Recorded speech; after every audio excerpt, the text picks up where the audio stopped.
வாங்குற மாதிரி தெரியலன்னாரு பக்கத்து வீட்டுக்கு. அல்லேலூயா. உங்களை பார்த்து இடம் வாங்குற மாதிரி தெரியலையே, வீடு வாங்குற மாதிரி தெரியலையேன்னு. அல்லேலூயா. கர்த்தருக்கு ஸ்தோத்திரம். ஆண்டவர் செய்றாங்க. அல்லேலூயா. இந்த வார்த்தையை அது குத்தி காட்ட வார்த்தை இன்னும் எனக்கு இருக்கு மனசுல. அடுத்த வருஷமே ஆண்டவர் கடகடன்னு வேலையை முடிக்கிறாரு. அல்லேலூயா. ஆமா, நீ தாங்கிக்கோ. அல்லேலூயா. உனக்காக யுத்தம் செய்வார் ஆண்டவர். நீ அமைதியா மட்டும் இரு.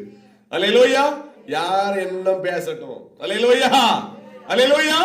நீ விசுவாசத்தை விடாத. இயேசு மேல, இயேசப்பா மேல உள்ள விசுவாசத்தை விடாத. விசுவாசத்துல தான் நம்ம ஜெபம் பண்றோம், விசுவாசத்துல தான் அவரை ஆராதிக்கிறோம். நீ விசுவாசிக்கிறது உண்மைன்னா ஞாயிற்றுக்கிழமை தோறும் சபைக்கு வரணும். அல்லேலூயா. விசுவாசிக்கிறது உண்மைன்னா தினமும் தேவனை ஆராதிக்கணும்.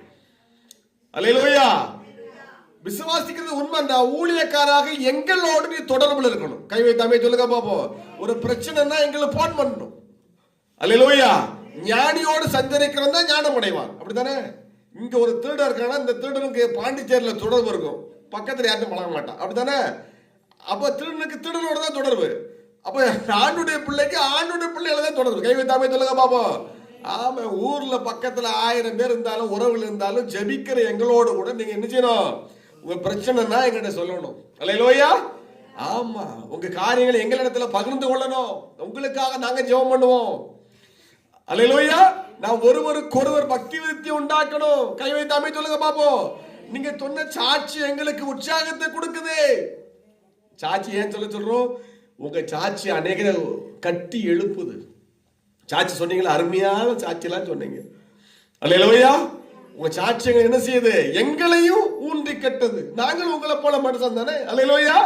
உங்க சாட்சியை கேட்ட எங்களுக்கு உயிர் வருது, எங்க சாட்சியை கேட்ட உங்களுக்கு உயிர் வருது.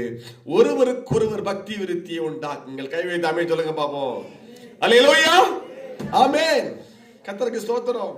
நல்ல காணுங்க. யோபு விசுவாசத்தை விடாத போல நீங்கள் விசுவாசத்தை விடாதீங்க. ரேவதி சாட்சி எல்லாம் கேட்டோம். வீட்டை எப்படி? அல்லேலூயா. அற்புதமா வீட்டை கட்டி எழுப்பினார். வீடு பாவம் கூரை வீட்டுல இருந்தாங்க, ரொம்ப கஷ்டப்பட்டு. அந்த கடகால போட்டு எப்போ வருஷம் ஆச்சு? 4 வருஷம் 5 வருஷம் அந்த கடகாலிலேயே இருக்குது. அல்லேலூயா. ஆண்டவரிடத்துல ஜெபிக்கும் போது, ஆண்டவரிடத்துல விசுவாசிக்கும் போது வீடு கட்டப்படுது. அல்லேலூயா. கட்டும் போதுதான் தெரியுது எத்தனை பேய் சுத்தி இருக்குன்னு.